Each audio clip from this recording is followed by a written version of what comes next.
ভিডিওটি শুধুমাত্র 1 মিনিট দেখেন, এরপরে যদি এই ভিডিওটি আপনার দরকারি মনে হয় কন্টিনিউ করেন, অন্যথায় স্কিপ করে চলে যান। কোল্ড ড্রিঙ্কসের নেপথ্যে ভয়ঙ্কর পরিকল্পনা। প্রথম নাম্বার, কোল্ড ড্রিঙ্কসগুলো যে সমস্ত কোম্পানি তৈরি করে তারা অবশ্যই স্পার্টেম মেশায়। হয়তো তারা জানে না স্পার্টেম কি, স্পার্টেমের ক্ষতিকর সাইডগুলো কি কি, অথবা তারা জেনে শুনেই আমাদেরকে স্পার্টেম খাওয়াচ্ছে। আপনাদেরকে প্রথমেই জানাচ্ছি স্পার্টেম কি, দ্বিতীয়ত জানাচ্ছি স্পার্টেম খেয়ে আপনি নিজেই নিজের জীবনটাকে, নিজের যৌবনটাকে ধ্বংসের মুখে ঠেলে দিচ্ছেন। তারপরে আমি আপনাদেরকে জানাচ্ছি স্পার্টেমের মাধ্যমে তাদের ভয়ঙ্কর পরিকল্পনা। প্রথমেই আসুন আমরা জেনে নিই স্পার্টেম কি। One of the most popular being aspartame.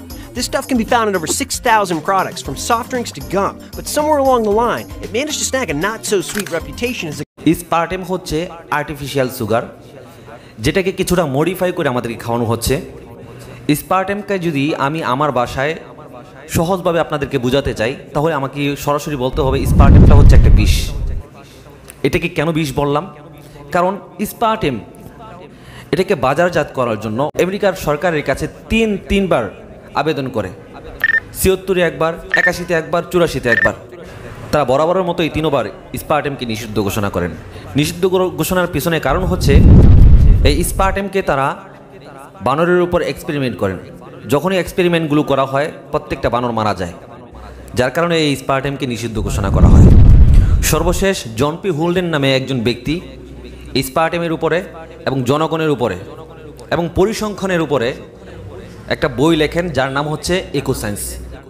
বইয়ের পাবলিসিটির জন্য কনফারেন্স করা হয়। সেই কনফারেন্সে তার মূল বক্তব্য ছিল এরকম যে পৃথিবী থেকে জনসংখ্যা কমানোর দরকার, কারণ যেই পরিমাণে জনসংখ্যা বাড়তেছে, এরকম যদি বাড়তে থাকে একটা সময় পৃথিবী বসবাসের অনুপযোগী হয়ে যাবে।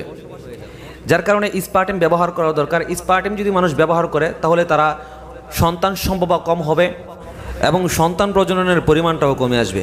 আর এতে করে দেশও ভালো থাকবে, মানুষও সুখী হবে। এর পরবর্তীতে স্পার্টেমের আপিল করা হলে স্পার্টেমের অনুমতি দিয়ে দেওয়া হয়।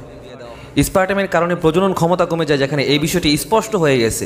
সেখানে যদি আপনি মাত্রা অতিরিক্ত প্রত্যেক দিন একটা, প্রত্যেক দিন 2টা, 2 দিন পর একটা, এই পরিমাণে যদি আপনি সফট ড্রিঙ্কস নিতে থাকেন, তাহলে আপনি কিভাবে ভাবেন যে বছর, 2 বছর, 3 বছর পরে আপনার বাবা হওয়ার বা আপনার মা হওয়ার ক্ষমতা থাকবে? তারা তো আপনাকে ডিরেক্টলি এটা বলবে না যে স্পার্টেমের কারণে আপনি বাচ্চা প্রজনন ক্ষমতা একেবারেই হারিয়ে ফেলবেন। ভিডিওর এই পর্যায়ে এসে আমি আপনাদেরকে খুব গুরুত্বপূর্ণ একটা ইনফরমেশন দিয়ে রাখছি। সেটা হচ্ছে স্পার্টেমের কারণে ডিম্বাণু, শুক্রাণু একেবারেই মারা যায়। যার কারণে আপনার সহবাসের ক্ষমতা থাকলেও, সেক্স করার ক্ষমতা থাকলেও আপনার বাচ্চা হওয়ার ক্ষমতা আপনি হারিয়ে ফেলেছেন বহু আগেই। এই কারণে অতিমাত্রায় কোল্ড ড্রিঙ্কস নেওয়া থেকে বিরত থাকুন। আর আপনি যদি মেয়েও হয়ে থাকেন তাহলেও কোল্ড ড্রিঙ্কস নেওয়া থেকে বিরত থাকুন। কেননা এই কোল্ড ড্রিঙ্কসের কারণে আপনি অধিক পরিমাণে স্পার্টেম নিচ্ছেন, আর অধিক পরিমাণে স্পার্টেম নেওয়ার কারণে আপনার বাচ্চা মিসক্যারেজ হয়, আপনার সন্তান প্রজনন ক্ষমতা কমে যায়। আর সর্বশেষ ইনফরমেশনটা আপনারা সবসময় মনে রাখবেন, তারা আমাদেরকে নিয়ে কি ভয়ঙ্কর পরিকল্পনা করছে।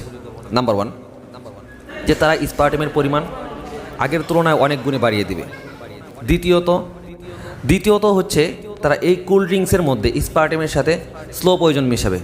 এখন বলবেন যে স্লো পয়জন কি? স্লো পয়জন হচ্ছে এমন একটা বিষ, এমন একটা বিষাক্ত পদার্থ যেটা খাইলে আপনি সাথে সাথে মৃত্যুবরণ করবেন না, কিন্তু এটার মধ্যে লিমিটেশন থাকবে।